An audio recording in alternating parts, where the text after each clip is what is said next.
여러분 안녕하세요. 믿고 보는 원불대 불교 대백과의 원영입니다.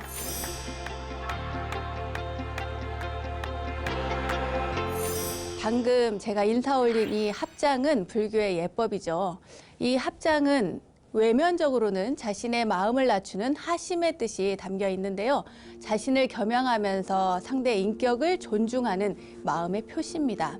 또 내면적으로는 자신의 번뇌를 다 없애고 마음을 청정하게 하면서 부처님과 중생, 그러니까 너와 내가 하나됨을 상징을 합니다. 이렇듯 합장은 지혜와 복덕을 상징하고 그 공덕 또한 수승하며 헤아릴 수 없이 그 공덕이 크다고 하죠. 불자라면 당연히 반갑게 합장으로 인사를 해야겠죠. 안타깝게도 간혹 부끄러워하거나 또 어색해하는 분들도 있습니다. 절대로 그러지 마시고요. 합장은 이렇게 깊은 뜻이 담겨 있는 것을 꼭 아시고 평소에도 꼭 실천을 하셨으면 좋겠습니다. 원영 스님의 불교 대백과 오늘도 지혜를 레벨업 시작해 볼까요? 자, 어서 모이세요.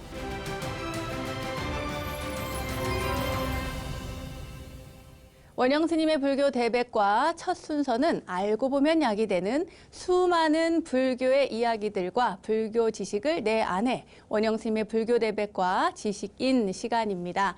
지난 시간에 이어 오늘도 부처님의 명호, 그러니까 부처님의 이름 이야기라는 주제로 함께 할까 합니다.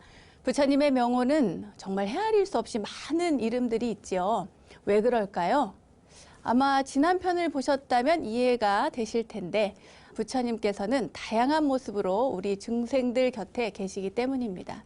오늘 지식인 시간에는요, 이러한 부처님의 명호에 대해서 더욱 심화학습, 그러니까 심화해서 공부를 해볼까 합니다. 그럼 저와 함께 부처님의 세계로 떠나볼까요?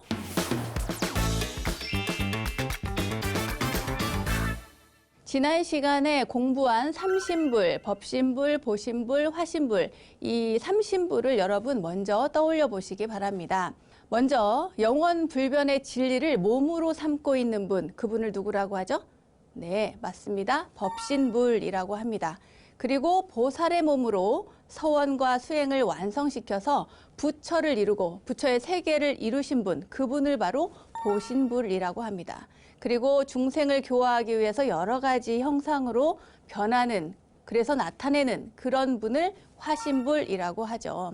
이 법신, 보신, 화신불은 대표적으로 법신불은 비로자나불, 보신불은 노사나불, 화신불은 석가모니불입니다. 여러분들이 조금 헷갈려 하실 수 있는데요. 말하자면 석가모니 부처님, 우리가 잘 아는 석가모니 부처님 한 분을 놓고 보자면 그분의 진리, 가르침, 그것을 법신불이라고 표현을 하고요. 그리고 그분께서 과거 전생부터 보살로서 수행을 쌓아서 부처를 이루시고 그 세계를 이루신 것을 보신불이라 하고, 그리고 우리들 곁에 이렇게 중생의 똑같은 몸으로 나타나서 교화하는 부처님을 화신불이라고 하는 겁니다. 이거는 또 법신불이 따로 있고 보신불이 따로 있고 화신불이 따로 있는 그런 개념이 아니라요. 상징적으로 그렇게 이름을 붙인 것이고 거기에 구체적으로 이름을 더해서 야, 그렇다면 진리의 부처님은 뭔가 특별한 그러한 부처님이 계실 것이다 해서 이름을 붙입니다. 그것이 바로 비로자나 불인 거예요. 그리고 보신 부처님은 또 상징적인 의미이고 그 보신불을 대표하는 그 부처님은 누구시냐? 그러면 노사나 부처님이다. 또 화신불, 중생에게 이렇게 몸을 놔두시는 그분은 누구시냐? 바로 석가모니 부처님이시다. 이렇게 생각을 하게 된 겁니다. 그런데 대체로 이렇게 삼신불 사상이 생긴 이후에 사람들은 아니 그러면 부처님께서 진리의 몸도 있고 또 육신의 몸도 있고 또 변화해서 나타내는 몸도 있다면 부처님은 이 세상 어디에도 다 있지 않을까? 이렇게 생각을 하기 시작한 거예요. 그래서 사람들이 그러면 이 세상에 부처님이 아니 계신 곳이 없겠네? 모든 곳에 부처님이 존재하시겠네? 이렇게 생각을 하죠. 그래서 방위적 개념을 떠올립니다. 방위적 개념이라고 한다면 동서남북 그리고 중앙 이렇게 오방, 이 오방에 비추어서 전 세계를 표현을 하는 거예요. 모든 방향에 부처님이 존재하고 계시다, 이런 생각을 하게 된 거죠. 그 대표적인 것이 바로 동방에는 누가 계시냐? 아촉 부처님이 계신다. 아촉불 아마 들어보셨을 겁니다. 그리고 서방정토, 서방정토에는 누가 계시죠? 그렇죠. 극락세계 아미타 부처님이 계시고, 그럼 남방에는 누가 계신가? 남방에는 보생부처님이 계십니다. 보생불이라고 합니다. 그리고 북방에는 누가 계실까요? 북방에는 불공성취불이라고 하는데 아마 처음 들어보신 분들도 많이 계실 것 같은데 사실은 너무 친숙한 우리의 석가모니 부처님을 불공성취불이라고 합니다. 그리고 중앙에 그러니까 동서남북의 그 중앙 핵심에는 누가 있을까요? 그렇죠. 가장 중심이 되는 진리의 부처님이 계시겠죠? 바로 비로자나 부처님이 계십니다. 자, 다시 한번 정리하겠습니다. 동방에는 아촉불, 서방에는 아미타불, 남방에는 보생불, 북방에는 불공성취불, 그리고 중앙에는 비로자나불. 이렇게 5분이 상징적으로 있다. 그러니까 모든 곳에 부처님이 다 이렇게 주불로 계시고 보살님들도 우리 법당에 가면은 좌우보처가 다 있잖아요. 그 부처님과 그에 따르는 보살님들이 계시고 그리고 수많은 제자들이 함께 있다. 이렇게 생각하게 된 겁니다. 자, 이해가 가셨죠? 삼신불에서 다시 오방불까지. 그런데 여기에서 그치지 않습니다. 오랜 시간 동안 부처님이 안 계신 거는 아니지. 부처님은 항상 우리 곁에 계셨어. 그렇게 생각을 한 거죠. 그래서 여기서 과거에도 부처님이 계셨고 현재에도 부처님이 계시고 미래에도 아마 부처님이 새로 출현을 하실 거야. 이렇게 생각을 하기 시작합니다. 그래서 삼세불이 나타나기 시작하죠. 부파불교 시대에 이르러서 더 구체적으로 변하게 됐는데요. 과거, 현재, 미래 3세에 걸쳐서 많은 부처님이 출현해서 법을 설한다는 그런 생각을 하게 됩니다. 자, 그럼 시간적 개념의 부처님에 대해서 알아보도록 하겠습니다. 시간적 개념이라고 하면 과거, 현재, 미래를 말하겠죠. 3세 부처님, 가까운 곳부터 생각을 해볼까요? 현재 우리가 이렇게 존경하고 스승으로 삼고 계시는 부처님 누구세요? 석가모니 부처님이시죠? 맞습니다. 현재부를 상징하는 분은 석가모니 부처님이시고요. 과거의 부처님은 누가 상징할까요? 아실까요? 모르실까요? 네. 과거의 부처님은 연등 부처님입니다. 우리가 연등 부처님으로 과거부를 상징하긴 하지만 사실은 과거에는 과거 7불이라고 해서 7분의 부처님을 상징적으로 이렇게 이야기를 하는데 왜 그 대표가 연등불인가에 대해서 말씀드리도록 하겠습니다. 먼저 과거 7불이죠. 과거 7불은 비바시불, 시기불, 비사부불, 구류손불, 구나모니불, 가섭불, 석가모니불 이렇게 7분을 과거 7불이라고 하는데 여기에다가 그 앞서서 18분을 더하면 25불이 됩니다. 그러니까 과거 7불이 아니라 과거 25불이라고 하는데 이 25불의 시작이 바로 연등부처님이에요. 아시겠죠, 여러분? 물론 더 길게 해서 3분 더해가지고 자개불부터 시작하는 28불에 대한 이야기도 있습니다만 보통은 25불부터 시작을 해서 연등부처님을 이야기하고 연등부처님을 더 상징적으로 내세우는 것은 석가모니 부처님에게 수기를 준 부처님이시기 때문입니다. 과거의 부처님을 상징하는 분이 바로 연등부처님이었고요. 이 연등부처님에 대해서 조금 더 구체적으로 말씀을 드리자면 이 연등부처님은 원래는 제와갈라보살이라고 해요. 여러분 제와갈라보살 보신 적 있습니까? 없어요. 그런데 여러분들이 모르셔서 그렇지 대부분 다 보셨을 겁니다. 알고 계십니다. 단언컨대 알고 계십니다. 왜냐하면 여러분 서산마의 삼존불 보신 적 있으시죠? 직접 가서 보지 못했더라도 사진으로 아마 보셨을 겁니다. 빨리 인터넷 검색해 보세요. 서산마의 삼존불. 거기에 보면 가운데 백제의 미소로 상징되는 가운데 계신 그 부처님이 바로 석가모니 부처님이시고 오른쪽에 제와갈라 보살 그러니까 연등 부처님의 전생 과거부를 상징하는 제와갈라 보살님이 계시고요. 왼쪽에 미래를 상징하는 미륵 보살님이 계십니다. 아시겠죠? 나중에는 가셔서 보실 때 이 가운데 백제의 미소를 상징하는 석가모니 부처님만 보시지 마시고 제와갈라 보살님도 꼭 보시기 바랍니다. 이 연등 부처님에 대한 이야기를 해드리자면 원래는 제타위국의 등성치라고 하는 왕의 아들이었습니다. 근데 태어나자마자 갑자기 온 세상이 밝아지는 거예요. 하늘도 밝아지고 막 세상이 조금 더 말하자면 등불을 켰다고 해야 될까요? 어두운 곳에 동굴 속에 불을 켠 것처럼 환해지고 정말 세상이 너무 밝아지고 아름다워지는 모습을 보고 그 연등이라고 하는 이름을 지었다고 합니다.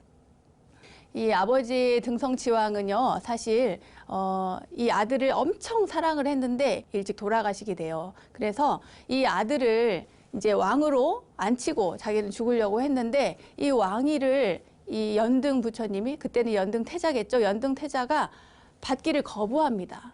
그리고 아버님이 돌아가신 다음에 그 왕위를 동생에게 양보를 하고 본인은, 이 태자는 출가를 하게 돼요. 우리 석가모니 부처님과 조금 비슷하죠. 네. 그런 다음에 출가해서 깨달음을 얻게 됩니다. 나중에 부처님처럼 또 석가모니 부처님처럼 똑같이 그 고향으로 가게 되는데 고향 제타위국으로 향합니다. 많은 제자와 대중들을 이끌고 고향으로 가는데요.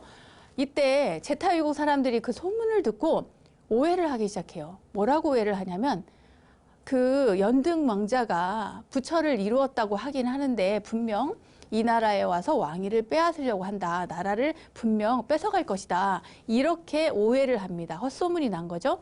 그래서 왕이 군사를 일으켜요. 그래서 부처님을 물리치려고 그렇게 군사를 일으켜서 부처님이 있는 곳으로 갑니다. 그런데 그곳에서 자비로운 부처님께 교화를 받게 돼요. 그래서 그 자리에서 왕이 연등 부처님께 참회를 하고 이야기를 하죠.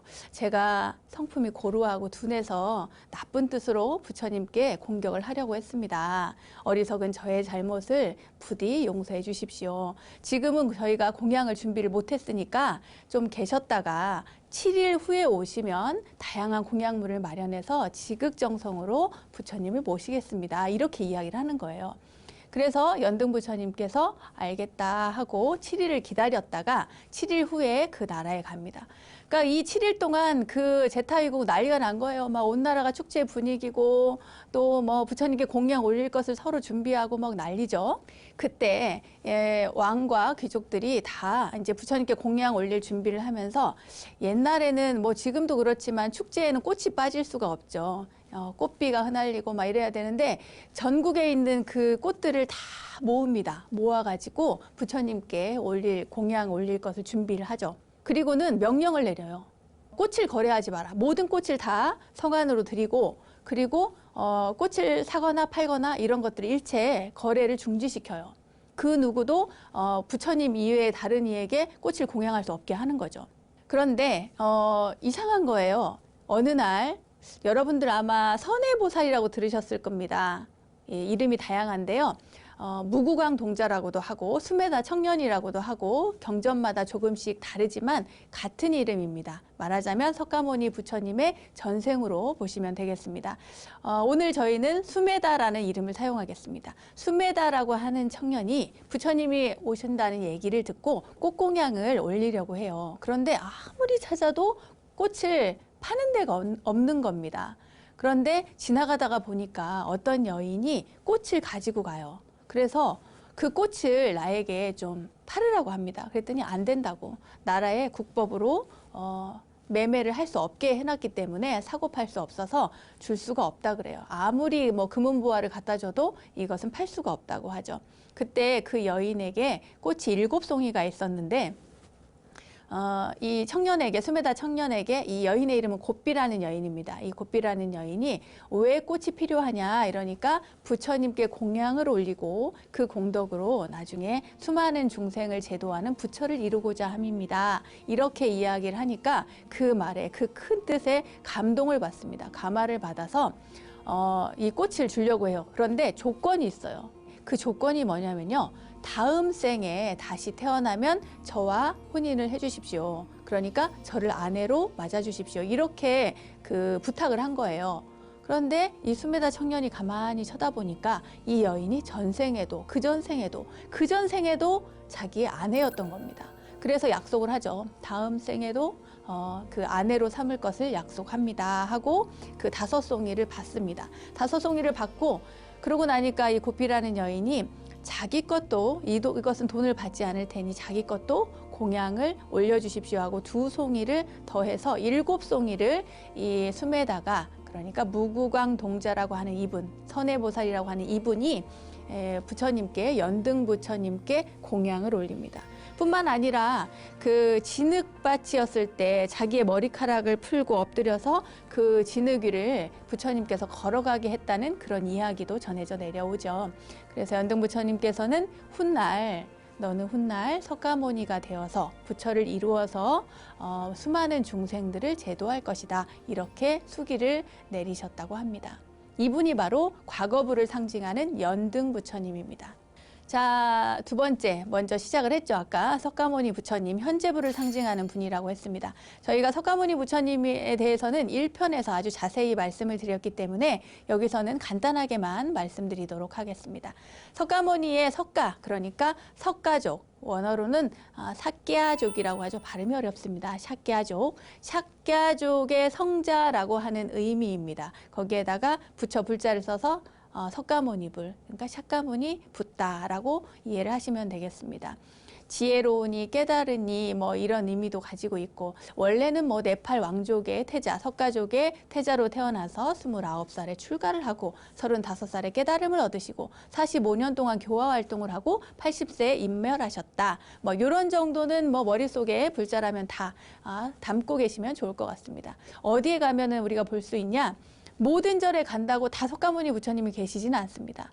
아닌 분도 계세요. 다른 부처님이 모셔져 있을 수도 있습니다. 아미타 부처님만 모셔져 있는 곳도 있고, 관세음 보살님만 모셔져 있는 곳도 있고, 또 석가모니 부처님만 모셔져 있는 곳도 계시고, 또 비로자나 부처님만 또는 미륵 부처님만 각양각색의 부처님이 있는데, 대웅전에 가시면 대웅보전이라고 쓰여져 있는 곳에 가면 석가모니 부처님이 모셔져 있습니다. 좌우에는 문수보현의 좌우보처 보살님이 모셔져 있고요. 자, 다음 미륵 부처님에 대해서 말씀을 드리겠습니다. 먼저 이름을 말해버렸네. 미래를 상징하는 부처님. 그러니까 56억 7천만 년 후에 미래 세계에 이 세상에 오셔서 그리고 많은 중생들을 제도하신다는 그분, 바로 그분이 미륵 부처님입니다. 지금 현재 그럼 미륵 부처님 어디 계실까요? 어디 있을까요? 도솔천에 계시다고 합니다. 그리고 현재는 미륵보살인데, 여러분 미륵보살님은 많이 보셨죠? 많이 보셨을 겁니다. 그리고 그 포즈도 아마 여러분 잘 알고 계실 거예요. 이 반가사유상 떠올려 보십시오. 다리를 살짝 올려놓고 그리고 고민을 하고 계시죠? 생각을 하고 계십니다. 이런 모습을 가진 그 보살님이 바로 미륵 보살님이십니다. 범어로는 마이트레야라고 합니다. 자시보살님이라고도 하죠. 그래서 연불 할 때 목탁 치면서 그 자시보살 이름을 부르면서 또 기도를 하기도 합니다. 인도 바라나시의 바라문으로 원래는 태어났고요. 석가모니 부처님의 교화를 받아서 수행을 하고 미래에 성불해서 수많은 중생들을 제도할 거라는 그런 수기를 받은 뒤에 도솔천에 올라가서 그리고 천인들을 위해서 설법을 하고 계시다고 합니다. 자, 여기에서 잠깐 도솔천은 어디일까요? 하늘은 알겠는데 도솔천. 지나친 욕심이나 번뇌, 망상, 이 모든 것들을 다 없애고 방황이 없는 세계, 그러니까 스스로 만족할 줄 아는 모든 이들이 모여 사는 하늘나라, 그곳이 바로 도솔천입니다. 대부분의 미륵 부처님은 아까도 말씀드린 것처럼 명상에 잠긴 포즈, 그러니까 미륵 반가사유상. 제가 여기서 해드리고 싶은데 약간 자세가 제가 하면 좀 불편할 것 같아서 참겠습니다. 자, 그럼 이 미륵 보살님은 왜 이런 포즈로, 고민하는 포즈로 앉아 계실까요? 그 이유는 바로 어떻게 하면 미래의 중생들을 교화할 수 있을까? 어떻게 하면 저 중생들을 모두 부처님의 제자로 만들고 교화해서 고통 없이 살아갈 수 있을까? 이런 고민을 하고 있기 때문이라고 합니다. 우리나라에서는요, 이 미륵불 신앙이 그 희망의 신앙으로 수용이 되어서 굉장히 폭넓게 오랫동안 계승되어 왔습니다. 미륵불 세계인 용화 세계에 태어나기 위해서는요, 먼저 조건을 충족해야 하는데요. 그 조건이 이렇습니다. 수행의 내용이죠. 말하자면 경률론 3장을 잘 알고 독송하고 공부하거나, 또 옷과 음식을 남에게 보시를 잘하거나, 또 지혜와 계행을 닦아서 공덕을 쌓거나, 부처님에게 그 향화, 그러니까 향과 꽃을 공양을 올리거나, 또 고통받는 중생을 위해서 깊은 자비심을 내거나, 또 잘 참고 계를 잘 지키고 깨끗하고 자비로운 마음을 기르거나, 또는 절을 세워서 또 설법하거나 탑을 세워서 공양을 하거나 부처님의 법신을 또 생각하면서 수행을 하거나 정진을 하거나, 또는 사람들을 또 다투는 사람들을 화해시켜주거나 하는 등의 공덕으로 용화회상에 태어날 수 있다고 합니다. 여러분 이 가운데 뭐 하나 골라서 여러분 하시면 됩니다. 그러면 나중에 용화회상에 태어날 수가 있습니다. 자, 현재를 상징하는 석가모니불, 과거를 상징하는 연등부처님, 그리고 미래를 상징하는 미륵보살, 미륵부처님까지 이야기를 해드렸습니다. 자, 지난 시간에 저희가 법신, 보신, 화신불에 대해서 얘기를 했는데 오늘은 진리의 부처님, 비로자나 부처님에 대해서 조금 더 자세히 이야기를 해드리도록 하겠습니다.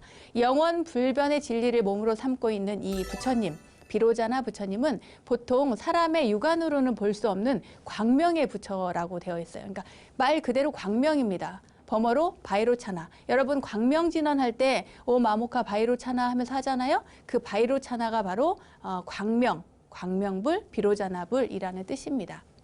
이 법신은 그러니까 법의 몸을 가진 이분은 빛깔이나 형상이 없어요. 왜냐하면 우주의 본체인 그 진여, 그러니까 진리의 몸 그 자체를 상징하는 것이기 때문입니다. 제가 시작할 때 이미 말씀을 많이 드렸죠. 이 법신불, 그리고 보신불, 화신불 이 모든 것들이 다 상징적인 개념이라는 거죠. 그리고 이 부처님을 사실은 법신이라고 할 때 이 몸신자를 쓰잖아요. 근데 몸신을 쓰지만 사실은 어떤 평범한 우리가 가지고 있는 몸 이런 색신이나 생신을 이야기하는 게 아니라 이 몸을 근거로 해서 나오는 원천적인 몸, 그러니까 진리의 몸을 뜻하는 것입니다. 경전상으로 보면 비로자나 부처님은 화엄경에 자주 등장합니다. 화엄경의 교주이기도 하고요. 화엄경에 의하면 이 비로자나 부처님의 세계로 들어가는 길은 반드시 보살행을 통해서만 가능하다고 화엄경은 이야기하고 있습니다. 이것은 형체가 없는 비로자나 부처님이 보살들이 직접 사회에서 사회적 실천을 하고 그것에 의해서 형체가 있는 것으로 화연하는 그 과정을 의미하죠. 화엄경은 그래서 보살의 계위를 쭉 설명을 하고 있습니다. 52계위를 이야기하고 있고요. 최고의 깨달음으로 향하는 그 보살행이 결국에는 깨달음 그 자체인 비로자나 불에게로 돌아가는 길인 것입니다. 아시겠죠? 우리나라 사원에서 이 비로자나 부처님을 봉안하고 있는 정각을 대적광전 또는 비로전 또 대광명전 이렇게 부르고 있는데요. 제가 제 머릿속에 가장 인상적인 분은 운문사 비로전, 그 비로전이 보물로 지정이 되어 있는데요. 그 한쪽 다리를 보통의 부처님들은 결가부자하고 있는데 한쪽 다리가 아프신지 다리를 이렇게 살짝 빼놨어요. 보통 이렇게 결가부자하면 이렇게 좌우가 겹쳐져 있잖아요, 다리가. 그런데 거기 계신 부처님은 한쪽 발을 이렇게 내놓고 계신 거예요. 자세히 보면 알 수 있습니다. 그냥 보면은 가서 아무것도 모르고 그냥 절하고 나오시면 모르는데 나중에 가시면 꼭 한번 보고 오시기 바랍니다. 다음은 서방정토 극락세계 아미타 부처님에 대해서 말씀드리도록 하겠습니다. 아미타 부처님은 여러분들 제사 모실 때 항상 하죠. 나무 아미타불. 또 관세음보살도 하지만 나무 아미타불을 많이 합니다. 왜냐? 서방정토 극락세계에 계시면서 수많은 중생들을 극락세계로 이렇게 이끌어 주신다는 부처님이시기 때문이죠. 이 아미타 부처님은 무량광불이라고도 하고 무량수불이라고도 합니다. 무한한 빛과 무한한 수명을 가지신 그 부처님, 무량광, 무량수 부처님이시죠. 아미타 부처님을 믿고 그 이름, 그 명호를 부르는 사람들은 모두 극락정토에 태어나서 복을 누리며 산다는 그런 믿음이 있습니다. 우리 이 대한민국, 그러니까 이 땅에 사는 사람들, 불자라면 누구나 다 나무아미타불, 관세음보살 이런 이야기들을 많이 하죠. 길을 가다가 혹여 또 안 좋은 모습을 봐도 나무아미타불, 관세음보살 항상 이렇게 하는 어른들이 많이 계십니다. 아미타 부처님과 관세음보살님이 함께 이렇게 세트로. 아미타 부처님은 헤아릴 수 없는 지혜와 자비를 뜻하는 말이라고 아까 말씀드렸죠. 무량광, 무량수가 결국에는 지혜와 자비를 상징하는 단어이기도 하거든요. 극락을 다스리시는 이 부처님을 우리는 아미타 부처님이라고 합니다. 극락, 여러분 극락 가고 싶으시죠? 극락이 어디 있을까요? 보통은 저 서쪽 끝에 있는 깨끗한 땅, 이래서 서방정토라고 이야기를 합니다. 그러니까 살아서 좋은 일 많이 하고 착한 일 많이 하고 또 보살행을 하고 어려운 이웃들을 돌보고 이런 사람들은 나중에 명을 달리한 이후에도 극락세계, 서방에 있는 정토에 가게 된다. 이런 의미죠. 그런데 이걸 가만히 따져보면은 인도에서는 왜 사람이 죽어서 그 서쪽 땅에 정토가 있다라고 생각을 했을까? 이것을 생각을 해보면요. 부처님 당시에 옛날에는 그 작은 부족 국가들이 엄청 많았어요. 엄청 많을 때 전쟁도 굉장히 많았다고 합니다. 그리고 그 겐지스강 밑으로 보면은 이 강들이 다 세로로 이렇게 쭉 있어요. 그러니까 가로로만 큰 강이 있고 그 밑으로는 다 이렇게 세로로 되어 있거든요. 그리고 인도라고 하는 땅이 이렇게 여러분들 아시겠지만 역삼각형의 형태를 가지고 있는데 원래는 섬이었습니다. 원래는 이 인도 땅이 섬인데 그것이 위로 점점 지각 변동에 의해서 지구가 변동하면서 이 섬이 위로 올라붙으면서 대륙과 맞닥뜨리게 되는 거죠. 그러면서 거기에 큰 산맥이 형성이 되는데 그것이 바로 히말라야 산맥입니다. 그래서 꽉 막혀가지고 대륙과 섬이 달라지고 그래서 인종도 다르고요. 많은 부분이 상당히 다릅니다. 이때 제가 말씀드리고 싶은 것은 이 가로로 긴 이 큰 강 말고 세로로 작은 강들이 많이 있어서 사람들이 전쟁을 많이 하다 보니까 지쳐서 저 강 너머에 그러니까 동쪽에서 보면 서쪽이겠죠. 서쪽 강 건너에는 좋은 세상이 있을 거야. 그곳에는 전쟁도 없고 괴로움도 없고 고통도 없고 죽음도 없는 정말 아름다운 깨끗한 땅이 있을 거야. 그래서 그 서쪽을 보면서 강 건너에는 서방 정토라고 해서 깨끗한 땅이 있을 거라고 생각을 합니다. 그래서 그곳을 가고자 하는 마음이 모두 그때부터 생기기 시작했고요. 우리가 보통 피안이라고 하잖아요. 저쪽 언덕. 그러니까 그 강을 건넌 저 언덕, 서방 정토로 가기 위한 그 언덕을, 깨달음의 언덕을 우리가 피안이라고 한 겁니다. 아시겠죠? 재밌는 이야기죠?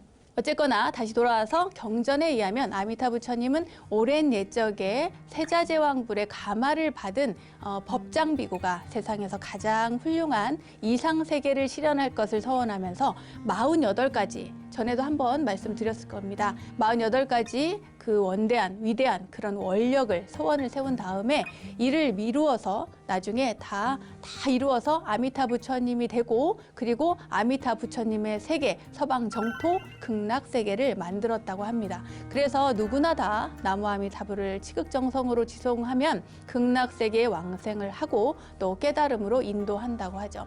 아미타 부처님을 주불로 모신 정각을 극락전이라고도 하고 무량수전, 아까 얘기했죠? 무량수불, 무량광불이라고 했기 때문에 무량수전이라고도 하고 무량광전이라고도 합니다. 좌우보처로는요.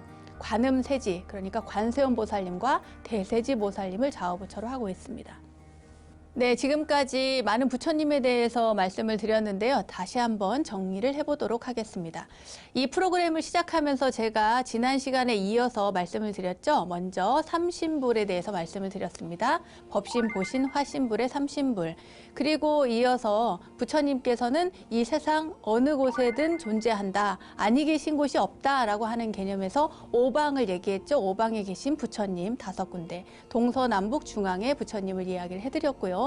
그 다음에 점점 더 이 생각이 확장이 돼서 그러면 시간적인 개념으로도 과거, 현재, 미래에도 부처님이 계속 계셨고 앞으로도 계실 것이다 라고 하는 생각으로 과거불을 대표하는 연등 부처님, 그리고 현재불을 대표하는 석가모니 부처님, 미래를 대표하는 미륵 부처님, 미륵 보살에 대해서 저희가 알아봤습니다. 그 다음에 우리가 그토록 가고 싶어하는 서방정토 극락세계 아미타 부처님, 그리고 그 전에 한 분 더 했죠. 누구? 질리의 부처님, 비로자나 부처님에 대해서 설명을 해드렸습니다. 자, 이렇게 대표적인 부처님들에 대해서 설명을 해드렸는데요. 제가 요즘에 많이 듣습니다. 이분은 어떤 분인가요? 약사열의 부처님에 대해서 많이 묻는 분들이 계시고 약사열의 약사경을 읽는 분들도 많이 계시다고 제가 들어서요. 질문을 받아서 오늘은 이 약사열의 부처님에 대해서 조금 더 자세히 설명을 해드리도록 하겠습니다. 자, 6번째 마지막 약사열의 부처님입니다. 약사열의 부처님은 약사유리강 열애라고도 하고요. 대의왕불이라고도 합니다. 중생의 모든 병을 고쳐주는 부처님을 약사열의 부처님이라고 합니다. 이 약사열의 부처님은 동방유리광 세계를 주재하고 계시는데요. 모든 중생의 질병을 치료하고 질병을 치료하는 것에 끝나지 않습니다. 모든 재앙을 소멸시켜준다고 알려져 있습니다. 왼손에는 짐을, 그러니까 약사발을 들고 오른손을 이렇게 들고 계세요. 그래서 대의왕불이라고 부르는 겁니다. 원래 이 약사열애 부처님께서는 과거세에 야광이라는 이름의 보살로 수행을 했다고 그래요. 야광보살 많이 들어보셨죠? 법화경에도 자주 나옵니다. 야광보살. 중생의 아픔과 슬픔을 소멸시키기 위한 12가지 큰 원을 이분이 세우셔요. 그 원에 대해서 마지막으로 살펴보겠습니다. 12가지 원의 첫 번째는요. 내 몸과 남의 몸에 광명이 가득하게 해주십시오라고 하는 원이고요. 두 번째는 위덕이 높아서 중생을 모두 깨우칠 수 있도록 하게 해주십시오라고 하는 그런 원을 세웁니다. 세 번째는 중생으로 하여금 욕망에 만족하여 결핍하지 않게 하려는 서원인데요. 이것은 말하자면 중생들이 모두 자기의 삶에 만족하고 행복하기를 바라는 그런 마음이라고 하겠습니다.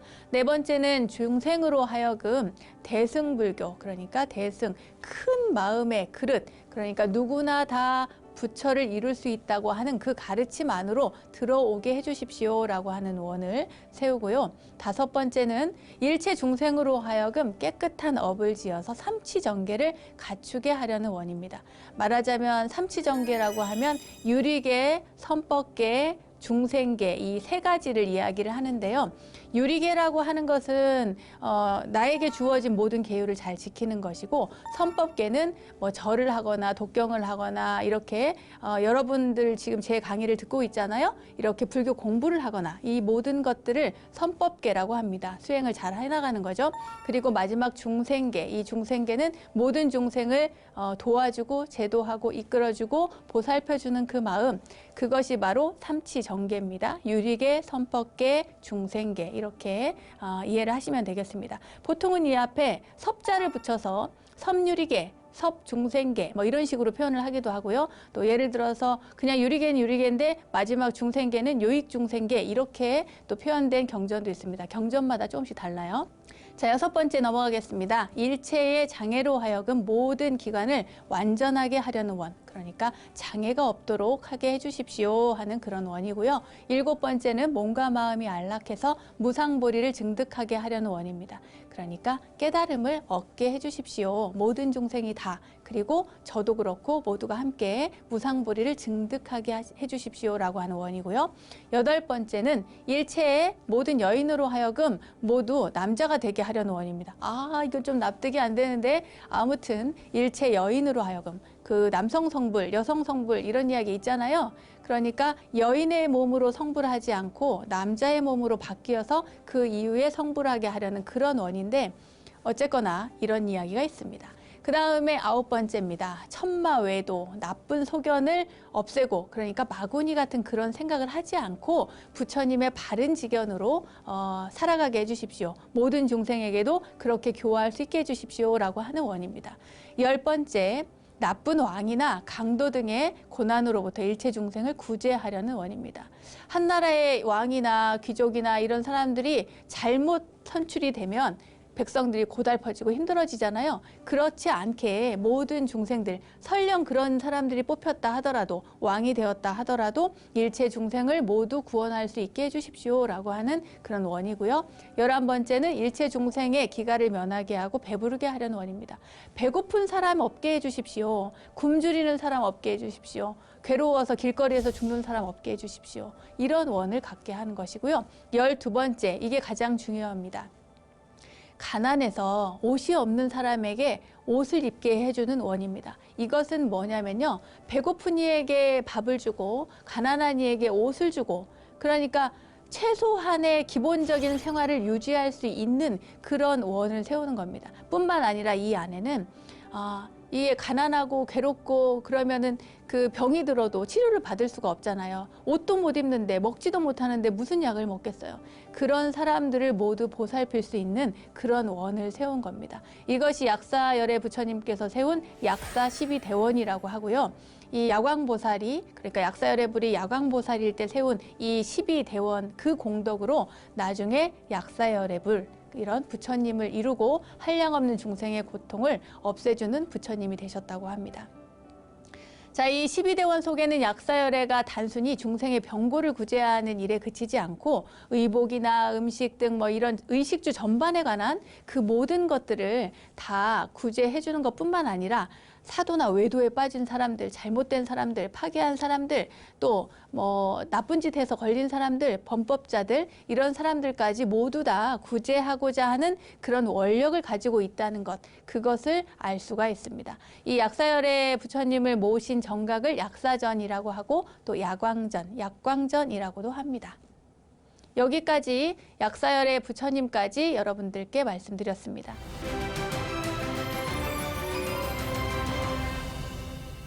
저절로 알게 되는 사찰 이야기, 오늘은 이절로 아니 저절로 시간입니다. 오늘은 논산 관촉사, 은진미륵에 얽힌 이야기 속으로 떠나보도록 하겠습니다. 관촉사는 대한불교조계종 제6교구 본사인 마곡사의 말사이고요. 충청남도 논산시 은진면 반야산에 있는 고려시대의 고승 해명대사가 창건한 사찰인데요. 이 절에는 은진미륵으로 더욱 잘 알려진 논산 관촉사 석조 미륵보살 입상이라는 고려시대 최대의 석불 입상이 있습니다. 아마 친견하신 분들 많이 계실 거예요. 자, 국보제 323호로 지정된 은진미륵, 옛날 중국의 유명한 지안이라는 스님이 이 은진미륵을 보고요, 미간의 이 옥호에서 빛나는 그 빛이 마치 촛불을 보는 것 같이 미륵이 막 빛난다, 이러면서 예배를 했다는데요. 이러한 연유로 관촉사라는 이름이 붙어졌다고 합니다. 자, 이 관촉사 은진미륵에는 어떤 이야기가 숨겨져 있을지 지금부터 제가 여러분들을 위해서 속속들이 이야기를 해드리도록 하겠습니다.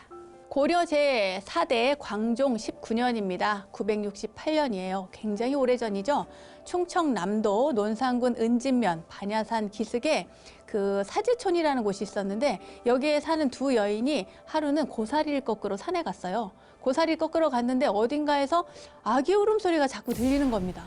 왜 내 울음소리가 이렇게 들려? 고사리 꺾다가. 그래서 아기 울음소리가 나는 곳으로 한번 가보자 이래가지고 둘이 갑니다. 갔더니 아기는 없고 아기 소리는 아니고 갑자기 막 땅이 막 울리면서 거기서 막 큰 바위가 솟아오르는 거예요. 그러니까 멀리서 들었을 때는 이 지각 변동에 의해서 땅이 이렇게 바위가 솟구쳤을 텐데 그 소리가 마치 아기 소리로 들린 것 같습니다. 어쨌거나 아기 소리를 듣고 간 그곳에 큰 바위가 솟아오르는 풍경을 눈으로 목격한 거예요. 그래서 이 신비한 일을 그냥 우리만 알 수 없다, 이래서 관가에 가서 알립니다. 이러이러한 일이 있었어요 하고 이제 관가에 가서 알리니까 관가에서도 어머 그런 신기한 일이, 이러면서 가보죠. 그리고 나서 뭐 소문 일파만파가 돼서 임금님 귀에까지 들어가게 됩니다. 그래서 그 이야기를 듣고 신하들이 임금님에게 불상을 조성하자고 이야기를 합니다. 불상을 조성하자고. 그 바위로 불상을 조성해야 된다. 왜냐? 그렇게 신비하게 땅에서 솟아올랐으니까 그냥 두면 안 되고 거기에 불상을 조성하자고 해요. 그래서 임금님이 왕이 금강산에 있는 해명대사를 모셔옵니다. 모셔와라. 이래서 그 해명대사를 모셔다가 불상을 조성하도록 이야기를 하죠. 그런데 이 해명대사가 가서 보니까 진짜 어마어마하게 큰 바위가 있는 거예요. 그래서 그러면 이 큰 바위에다가 그 대형 미륵 부처님을 조성을 해야겠다. 그래서 여기에 기도를 하고 미래의 부처님을 모셔서 우리 민족이 오랫동안 편안하기를, 그리고 민족의 기도처가 되기를 그렇게 바라면서 여기에다가 불상을 조성을 해야겠다, 이렇게 생각을 합니다. 그래서 이 솟은 바위, 그러니까 맨 처음에 아기 소리를 듣고 갔을 때 봤던 첫 번째 그 솟은 바위 있잖아요. 그 바위에다가 부처님, 미륵 부처님의 하반신을 조성을 하죠. 하반신을 조성을 합니다. 그런 다음에 그 인근에 논산 옆에 연산이라는 곳이 있어요. 그곳에서 아주 큰 돌을 옮겨와서 상반신을 조성을 합니다.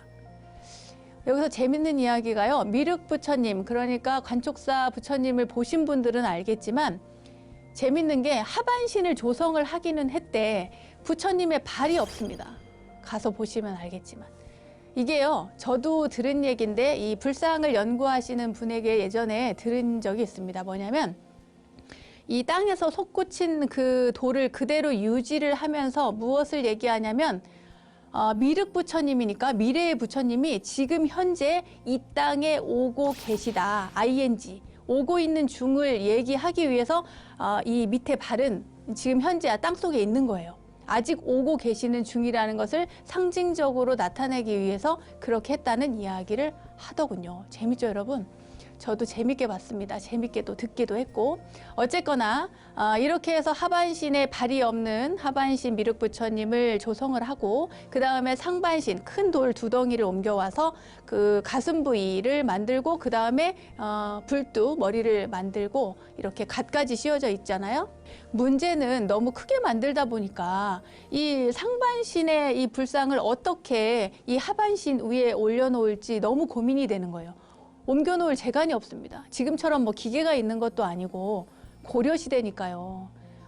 900년대에 이걸 어떻게 옮겼을까 싶은데 고민을 하다가 내과에서 이 해명대사가 잠깐 쉬고 있었습니다. 그런데 아이들이 그 모래사장에서 놀고 있는 거예요. 노는데 뭘 하면서 노냐면 불상을 세우는 놀이를 합니다.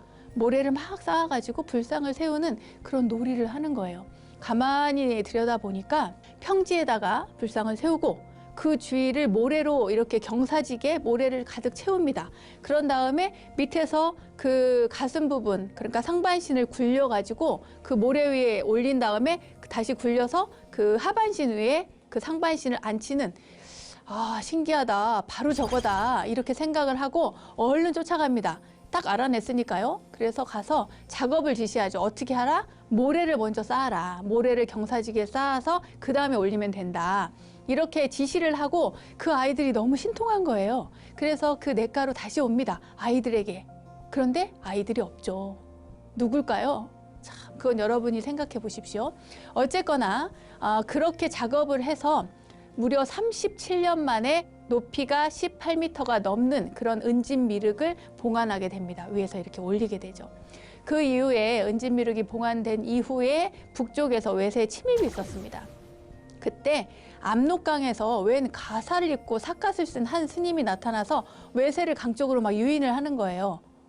그래가지고 사람들이 막 쫓아가다가 그 스님을 믿고 쫓아가다가 강에 빠져서 많이 죽습니다. 압록강에 빠져서. 그때 외적의 장수가 저 스님을 죽여야겠구나 싶어가지고 칼로 그 스님을 착 뱉는데 몸은 하나도 다치지 않고 이 삿갓 한쪽 끝이 살짝 스쳐갔다고 합니다. 이러한 이야기가 전해져 내려오는데 사람들이 혹시 이 은진미륵이 나타나서 나라를 구한 게 아니야? 이런 막 소문이 막 파다하게 나죠. 그래서 그런지요, 지금도 관촉사 은진미륵을 보면 3.94m의 큰 한 귀퉁이가 떨어져서 꿰맨 자국을 볼 수가 있습니다. 그 정도로 영험한 부처님이 바로 관촉사 은진미륵 보살입니다.